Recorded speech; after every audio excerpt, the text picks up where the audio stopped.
आपका यूनिक प्रज्ञान यूट्यूब परिवार में मैं प्रज्ञान सर हार्दिक स्वागत करता हूं, वंदन करता हूं, अभिनंदन करता हूं।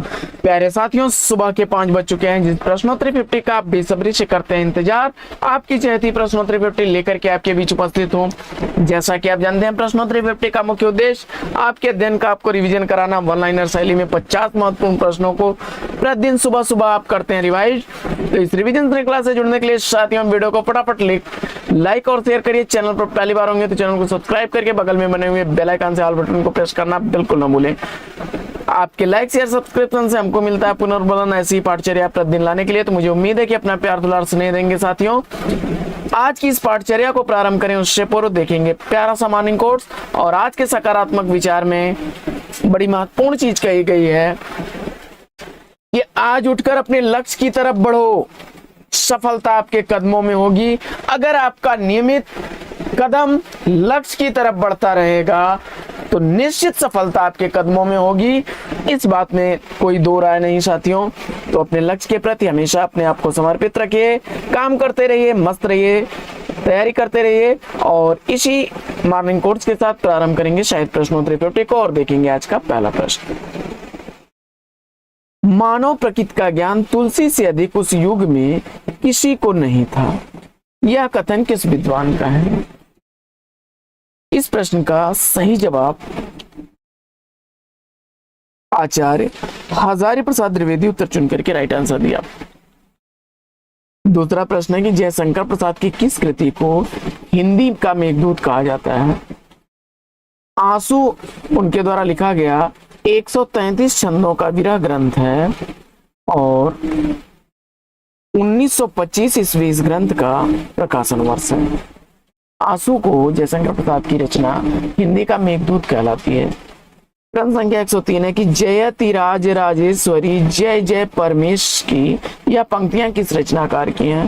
राधा कृष्णदास उत्तर चुना अपने राइट आंसर के साथ हैं आप।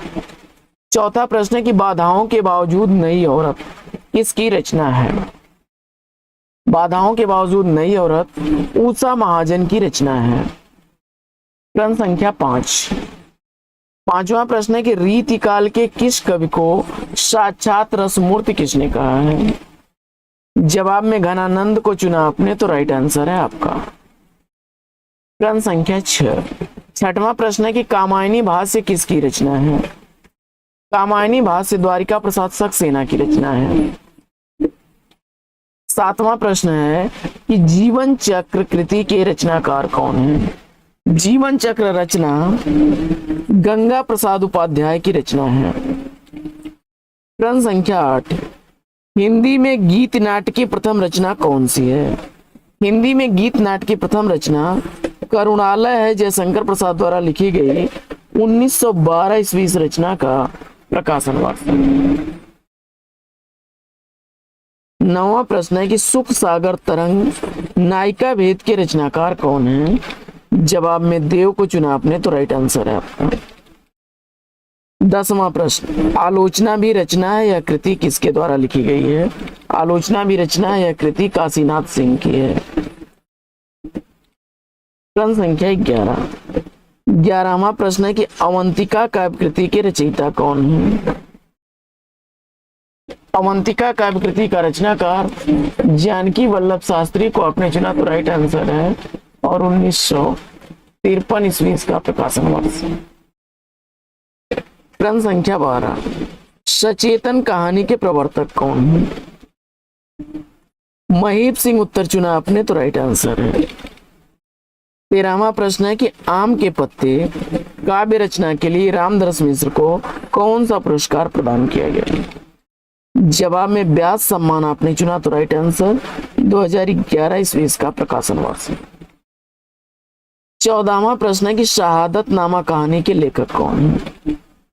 उत्तर में जितेंद्र भाटिया को आपने चुना तो राइट आंसर है आपका। 15वां प्रश्न है कि चेहरों पर आंच काव्य संग्रह के लेखक कौन है? लेखिका कौन है? चेहरों पर आंच यह काव्य संग्रह लिखा गया है कात्यायनी द्वारा।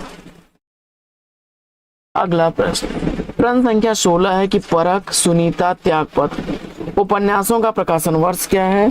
जवाब में जैनेन्द्र कुमार को चुना आपने तो राइट आंसर है परख 1929 ईस्वी की रचना, वहीं सुनीता 1934 ईस्वी की प्रकाशित रचना, जबकि त्यागपत 1937 ईस्वी की प्रकाशित रचना है।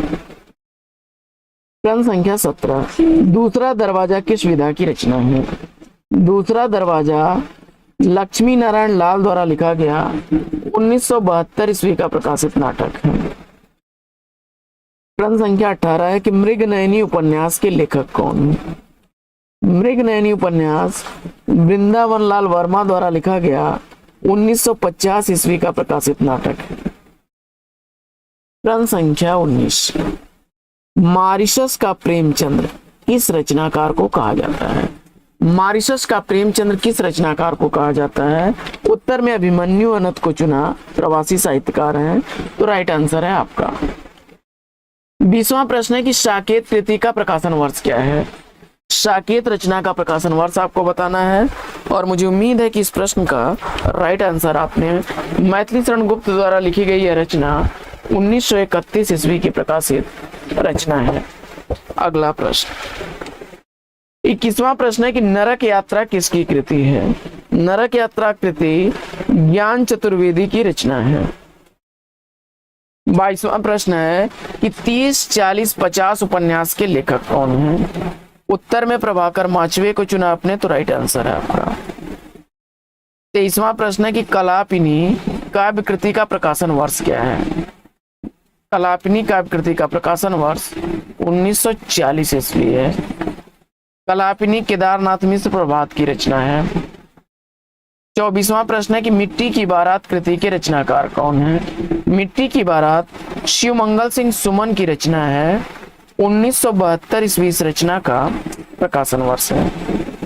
25वां प्रश्न है कि हिंदी साहित्य का आधा इतिहास का प्रकाशन वर्ष क्या है? जवाब में आपने सुमन राजे को चुना, तो राइट आंसर है 2003 ईस्वी इसका प्रकाशन वर्ष है। 26वां प्रश्न है कि नई समीक्षा नए संदर्भ आलोचनात्मक कृति के लेखक कौन है? जवाब में डॉक्टर नगेंद्र को चुना आपने, तो राइट आंसर 1970 ईस्वी का प्रकाशन वर्ष। अगला प्रश्न, हालाबाद के प्रवर्तक कौन है? हालाबाद का प्रवर्तक हरिवंश राय बच्चन को चुना आपने, तो राइट आंसर है। 28वां प्रश्न है कि परती परिकथा उपन्यास के उपन्यासकार कौन है? परती परिकथा उपन्यास फणीश्वर नाथ रेणु द्वारा लिखी गई 1957 ईस्वी की प्रकाशित रचना है। 29वां प्रश्न है कि गणपत चंद्र गुप्त ने सूफी शाखा का प्रथम कवि किसे माना है? गणपत चंद्र गुप्त जी के अनुसार सूफी शाखा के प्रथम कवि अशायत है। इनकी रचना हंसावली काफी चर्चित रचना 1370 ईस्वी इस रचना का रचनाकार है। 30वां प्रश्न है कि लघु मानव के बहाने हिंदी कविता पर एक बहस के लेखक कौन है? विजय देव नारायण शाही उत्तर चुनकर के राइट आंसर दिया है। और अगला प्रश्न है कि एक पति के नोट्स किसके द्वारा लिखी गई रचना है? जवाब में महेंद्र भल्ला उत्तर चुनकर के बिल्कुल सही जवाब दिया। 32वां प्रश्न, सूरज चमके आधी रात यह यात्रा साहित्य किसके द्वारा लिखा गया है? सूरज चमके आधी रात यह यात्रा वृतांत हिमांशु जोशी द्वारा लिखा गया है। प्रश्न संख्या 33वां प्रश्न है कि प्रसाद पंत और मैथिली शरण नामक निबंध संग्रह किसका है? जवाब में आपने रामधारी सिंह दिनकर को चुना, तो राइट आंसर है आपका। 34वां प्रश्न है कि अपभ्रंश को अभीरों की भाषा किस आचार्य ने कहा है? आचार्य दंडी उत्तर चुन करके राइट आंसर दिया आपने। 35वां प्रश्न है कि रचना क्यों और किनके बीच में किसकी भेंट वार्ता है? जवाब में आपने अज्ञेय को चुना, तो बिल्कुल सही जवाब। अगला प्रश्न है कि अज्ञेय और आधुनिक रचना की समस्या किसकी रचना है? अज्ञेय और आधुनिक रचना की समस्या राम स्वरूप चतुर्वेदी की रचना है। 37वां प्रश्न है कि कुंभन दास किसके शिष्य थे? जवाब में अष्टछाप के प्रथम कवि और वल्लभाचार्य के शिष्य थे कुंभन दास। अष्टपदी योग ग्रंथ का रचनाकार पूछा जा रहा है। हरिदास निरंजनी को उत्तर में चुना आपने, तो राइट आंसर। अगला प्रश्न है कि त्रिलोचन को अवध का किसान किसने कहा है? त्रिलोचन को अवध का किसान कहने वाले गजानन माधव मुक्ति बोध हैं। प्रश्न संख्या 40 है कि सीता बनवास नाटक के नाटककार कौन है? सीता बनवास नाटक ज्वाला प्रसाद मिश्र द्वारा लिखा गया 1895 ईस्वी का प्रकाशित नाटक है। प्रश्न संख्या 41, तमाल के झरोखे से किसकी रचना है? तमाल के झरोखे से विद्यानिवास मिश्र की रचना है और 1981 ईस्वी इस रचना का प्रकाशन वर्ष है। 42वां प्रश्न है कि बहुत दूर से सुन रहा हूं किसका काव्य संग्रह है? शमशेर बहादुर सिंह उत्तर चुना आपने, राइट आंसर। 1995 ईस्वी का प्रकाशन वर्ष है। अगला प्रश्न, श्रृंगार निर्णय किसकी रचना है? श्रृंगार निर्णय भिखारी दास की रचना है और 1750 ईस्वी का प्रकाशन वर्ष है। अगला प्रश्न है 44वां कि यमक सतसई के रचनाकार कौन है? जवाब में वृंद को चुना आपने, तो राइट आंसर 1706 ईस्वी का प्रकाशन वर्ष है। प्रश्न संख्या 45 है कि प्रलय सृजन किसकी काव्य कृति है? जवाब में शिवमंगल सिंह सुमन को चुना आपने, तो राइट आंसर है। अगला प्रश्न, तिरस्कृत आत्मकथा के लेखक कौन है? सूरजपाल चौहान उत्तर चुना आपने, तो राइट आंसर। 2002 ईस्वी इस रचना का प्रकाशन वर्ष। अगला प्रश्न है कि रामचरितमानस की प्रथम टीका किसने लिखी? रामचरितमानस की प्रथम टीका लिखने वाले रामचरण दास हैं। राम से राम याद रखिएगा। अगला प्रश्न, भाषा पद्म पुराण किसकी रचना है? भाषा पद्म पुराण दौलत राम जैन की रचना है। 1761 ईस्वी का प्रकाशन वर्ष है। अगला प्रश्न है कि करुणा उपन्यास के उपन्यासकार कौन है? करुणा उपन्यास का उपन्यासकार जयप्रकाश करदम को आपने चुना, तो बिल्कुल सही जवाब। 1986 ईस्वी उपन्यास का प्रकाशन वर्ष है। प्रश्न संख्या 50 है कि कला सर्जन का मूल आधार कल्पना है, यह कथन किसका है? जवाब में कॉलरिज महोदय को चुना आपने, तो राइट आंसर। तो साथियों, आज की यह पाठचर्या आपको कैसी लगी कमेंट्स करके जरूर बताइएगा। आज की इस पाठचर्या में लेते हैं यहीं पर विराम, फिर मिलेंगे आपसे अगले वीडियो में एक नए प्रकरण, एक नए टॉपिक, एक नए अंदाज में। तब तक के लिए लेते हैं आपसे विदा। आपका जीवन मंगलमय हो, बेस्ट विशेष बेस्ट ऑफ लक। जय हिंद साथियों।